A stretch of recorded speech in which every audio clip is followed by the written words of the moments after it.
इसलिए हम ये गुजारिश करते हैं कि हम सबको उलूम सीखने चाहिए और अपने घर वालों तक उसको पहुँचाएँ, अपने रिश्तेदारों तक पहुँचाएँ। हर एक अपनी ज़िम्मेदारी महसूस करे। ये जो हमने ठेका दिया हुआ है ना, ये मुक़र्रिरीन को, उलमा को, दाढ़ी वालों को, इमामे वालों को, ये सही नहीं है। हर मुसलमान कामिल और अकमल होना चाहिए। हर एक की अपनी अपनी कुछ रसाई होती है, उसकी अपनी गैदरिंग है, उसका अपना सर्कल है। अख्तर की जो इसका एक सर्कल है ख़ास, मैं वहाँ तक पहुँच ही नहीं सकता, अख्तर ही काम करेगा उसमें। यूनिवर्सिटी में अगर एक नौजवान पढ़ रहा है, उसका एक हल्का अहबाब है, वो उनके दरमियान वही काम कर सकता है, मैं तो जाके काम नहीं कर सकता। इसलिए हर एक को अपने अपने तौर पर इन चीज़ों को हासिल करना चाहिए और फिर जहाँ तक हो सके इसको आगे पहुँचाएँ। खुसूसन जो हमारे पढ़े लिखे नौजवान हैं, लड़के हैं, लड़कियाँ हैं, जो मेरा बयान सुन रहे हैं इंटरनेट पर भी, तो आप ये भी एक क्यों नहीं एक जहन बना लेते कि चलो यार, हम अपने मज़हब इस्लाम को, इसके हक़ होने को, इसके मजबूत होने को पूरी दुनिया में आम करें। आजकल ये कोई मुश्किल नहीं है। इंटरनेट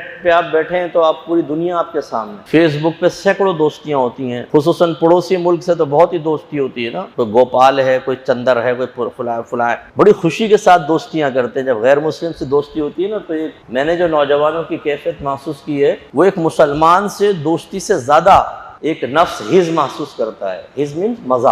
वो शायद कुल्लू जदीदिन लजीजुन के तहत के हर जदीद लजीज होता है। चलें, अगर आपको मौका मिल गया तो क्यों ऐसा नहीं करते कि आप दीन अच्छा सीख के उसको फिर आप गुफ्तगू करें, उसको माइल करें, चैलेंज बना लो। तो अगर हमारे ज़हीन नौजवान बच्चे बच्चियाँ अगर अपने मज़हब इस्लाम को अच्छी तरह समझ कर, इसका इल्म हासिल करके और इसको आम करने की कोशिश करें, तो इसमें कोई बेअदबी या इसमें कोई, मैं किसी को डिग्रेड नहीं कर रहा हूँ कि बाज़ औक़ात उलमा वो काम नहीं कर सकते जितना एक हमारा नौजवान कर सकता है। किस एतबार से कह रहा हूँ कि वहाँ तक उलमा की रसाई नहीं है जहाँ तक उस नौजवान की रसाई है। तो उस फील्ड में तो वही काम कर सकता है ना, लेकिन एहसास जिम्मेदारी नहीं है। 4-4 घंटे अगर गुफ्तगू हो रही है तो फजूल बातों पर, क्या खाते हो, कहाँ जाते हो, क्या कर रहे हो, और भाई हाय हेलो कैसे हो, इन्हीं में आदमी टाइम निकाल कर और ख़त्म। हालांकि नबी करीम सल्लल्लाहु अलैहि वसल्लम ने इरशाद फरमाया कि बरोद क़यामत इंसान को उन मजालिस पर इंतहाई हसरत होगी कि जिसमें मिले और उसमें अल्लाह का जिक्र ना हुआ। तो हमारी अक्सर ऐसी होती है, हम दोस्तों के साथ मिलते हैं, 4-5 चलो यार चाय पीते हैं। अब चाय पीने के दौरान